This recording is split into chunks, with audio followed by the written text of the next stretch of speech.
Hello, hello, xin chào. How are you? How are you? Bạn khỏe không?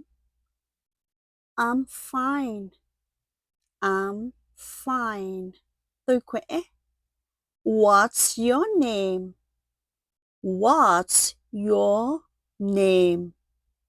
Tên bạn là gì? My name is Lan. My name is Lan. Tôi tên là Lan. Nice to meet you. Nice to meet you. Nice to meet you. Rất vui được gặp bạn. Thank you. Thank you. Thank you. Cảm ơn bạn. You're welcome. You're welcome. Không có gì. I'm sorry. I'm sorry. Tôi xin lỗi. Excuse me. Excuse me. Xin lỗi. Câu ở trên là I'm sorry khi các bạn có lỗi thì các bạn xin lỗi ai đó ha. Còn ở dưới excuse me là các bạn muốn hỏi ai đó giúp đỡ, có nghĩa là bạn không có lỗi gì hết mà bạn làm phiền người ta nhờ hỏi đường hay là hỏi nhà vệ sinh vân vân. Ok. Rồi tiếp tục câu 11 ha. Please help me. Please help me. Làm ơn giúp tôi. I don't understand. I don't understand. I don't understand. Tôi không hiểu. Can you say it again? Can you say it again? Bạn nói lại được không? What time is it?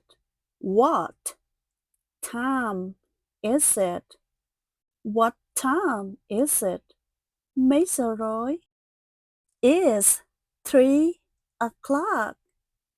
It's 3 o'clock. Bây giờ là 3 giờ. Where are you from? Where are you from? Bạn đến từ đâu? I'm from Vietnam. I'm from Vietnam. Tôi đến từ Việt Nam. Do you speak English? Do you speak English? Bạn có nói tiếng Anh không? Just a little. Just a little. Chỉ một chút thôi. I don't speak English. I don't speak English. Tôi không nói tiếng Anh. What is this? What is this? Cái này là gì? This is a book. This is a book. Đây là một cuốn sách. Can I help you? Can I help you? Tôi có thể giúp bạn không? Yes, please. Yes, please. Vâng, làm ơn. No, thank you. No, thank you. Không, cảm ơn. What do you want? What do you want? Bạn muốn gì? I want coffee. I want coffee. Tôi muốn cà phê. How much is it? How much is it? How much is it? Cái này bao nhiêu tiền? It's $5. It's $5. Nói giá $5. I don't know. I don't know. Tôi không biết. Let's go. Let's go. Let's go. Đi thôi. Come here. Come Here, come here, đến đây. Sit down, sit down, sit down, ngồi xuống. Stand up, stand up, stand up, đứng lên. Be careful, be careful, be careful, cẩn thận. Don't worry, don't worry, don't worry, đừng lo lắng. I'm hungry, I'm hungry, tôi đói. I'm thirsty, I'm thirsty, tôi khát. I'm tired, I'm tired, tôi mệt. Let me try, let me try, để tôi thử. Can I go now? Can I go now?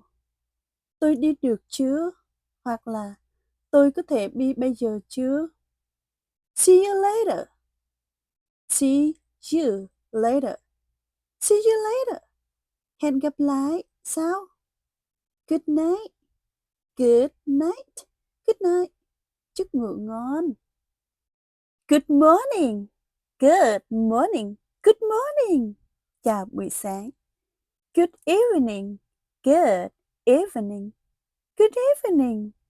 Chào buổi tối. What do you do? What do you do? What do you do? Bạn làm nghề gì? I'm a student. I'm a student. I'm a student. Tôi là học sinh hoặc là tôi là sinh viên ha. I'm a teacher. I'm a teacher. I'm a teacher. Tôi là giáo viên. Let's study English. Let's study English. Let's study English. Học tiếng Anh nhé. Have a nice day. Have a nice day. Have a nice day. Chúc một ngày tốt lành.